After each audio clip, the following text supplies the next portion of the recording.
City কলেজের ছবি আপনাদের সামনে রাখবো। পরীক্ষা দেওয়ার পর পরীক্ষার্থীদের সঙ্গে কথা বলেছেন আমাদের প্রতিনিধি অর্ণব মুখোপাধ্যায়। কি বলছেন তারা? আজকে সুষ্ঠুভাবে পরীক্ষা হওয়ার পর নিয়োগটা যে নিষ্কলঙ্ক হবে, কতটা তারা আস্থাশীল? এই মুহূর্তে রয়েছে আমরা সিটি কলেজের সামনে। আমরা দেখতে পাচ্ছি এখানে একজন পরীক্ষার্থী, তিনি রীতিমতো কান্নায় ভেঙে পড়েছেন। তার স্বামী তার পাশে রয়েছেন। আমরা এখানে দেখছি যে তিনি রীতিমতো কান্নায় ভেঙে পড়েছেন। আপনি কি 2016 পেয়েছিলেন? আমি 2016-তে পেয়েও ছিলাম। আমার র্যাঙ্ক 1 ছিল আমার সাবজেক্টে, আমার ম্যাথমেটিক্সে র্যাঙ্ক 1। আজকে আমি এখানে বসে আছি, জানি না কালকে আমার সাথে কি হবে, আবার বেঁচেও থাকবো না মরে যাবো। পরীক্ষা কিরম হলো? এক সেকেন্ড, পরীক্ষা আমার উপর এটা ডিপেন্ড করে কি? আগের বারও তো পরীক্ষা ভালো হয়েছিল, আমার র্যাঙ্ক 1 এসেছিল, আজকেও তো এখানে দাঁড়িয়ে আছি। আজকে আমার কেমন পরীক্ষা হলো সেটার উপরে কি ডিপেন্ড করছে এটা? দেখতে পাচ্ছি একজন পরীক্ষার্থী রয়েছেন, তার যেটা দাবি 2016 সালে তার র্যাঙ্ক 1 ছিল, কিন্তু তারপরেও তার প্যানেল সেটা বাতিল হয়েছে।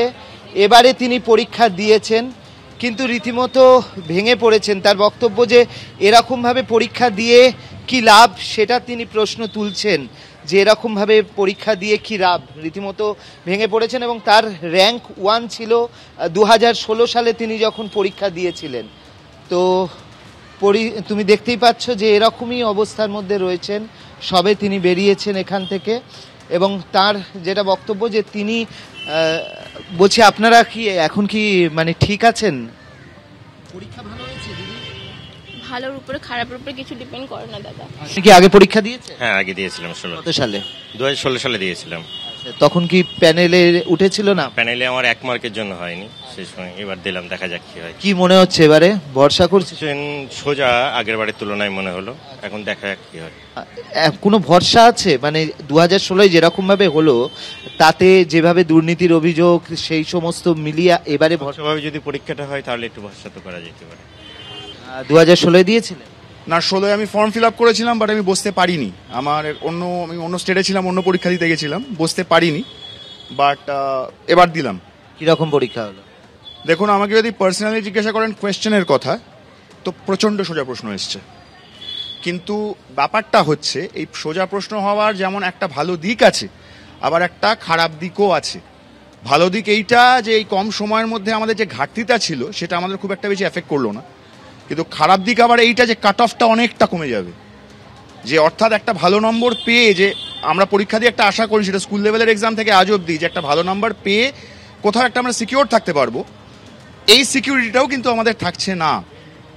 মানে আমরা যদি এখন 50 আপও পাই, অন্তত ইংলিশের কথা বলি, আমার সাবজেক্ট ইংলিশ, যথেষ্ট সোজা পেপার এসছে। তো আশা করছি এত সোজা পেপারে হয়তো বেশিরভাগই 50-এর ওপরে নম্বর পেলো বা 40-এর ওপর নাম্বার পেলো, সেখানে কিন্তু ভালো নাম্বার পেলেও চাকরির চান্সটা কমে যাচ্ছে। পরীক্ষা তো ভালোই গেছে আমার, কিছু একটু ভুল হয়েছে, বাকি সবই ঠিকঠাকই গেছে। এর আগে পরীক্ষা দিয়েছেন? না, আমার প্রথম বছর। কিরকম ভরসা আছে? আশা করছি, আশা রাখছি। যেভাবে শিক্ষকরা রাস্তায় আন্দোলন করছিলেন 2016 চাকরি পাওয়ার পরও, তাতে কি মনে হচ্ছে? পরীক্ষা দিয়ে কি মনে হচ্ছে? এখন পরীক্ষা দিয়ে হচ্ছে বলতে এইটুকুনি বলতে পারি, যদি কেউ চর্চায় থাকে তাহলে অবশ্যই তার হবে।